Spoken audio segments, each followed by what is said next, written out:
Next frock వచ్చేసి wine colour, అందుకోసం ఇందాకది violet shade wine colour అని చెప్తున్నాను, అది డార్క్ వైన్ వస్తుంది. సో ఇది వచ్చేసి వైన్ కలర్. సో ఈ విధంగా మనకి హ్యాండ్ వర్క్,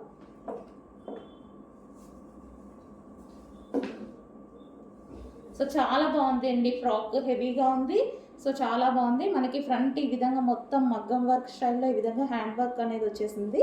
అండ్ కింద వచ్చేసి ఫ్రిల్ స్టైల్ ఇచ్చారు, లైనింగ్ ఇచ్చారు, and double lining and can కూడా ఇవ్వడం జరిగింది.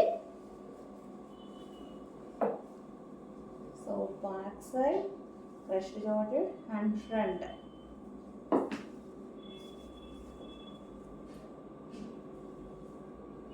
ఇది 2 పీస్ సెట్. వర్క్ బాగుందండి, సో చాలా హైలైట్ అవుతుంది డ్రెస్కి, వర్క్ బాగుంది. హ్యాండ్స్ కూడా అవైలబుల్ అండి, హ్యాండ్స్ కూడా ఉన్నాయి. ఇన్నర్లో ఇస్తారు హ్యాండ్స్ అనేవి, హ్యాండ్స్ కూడా అవైలబుల్.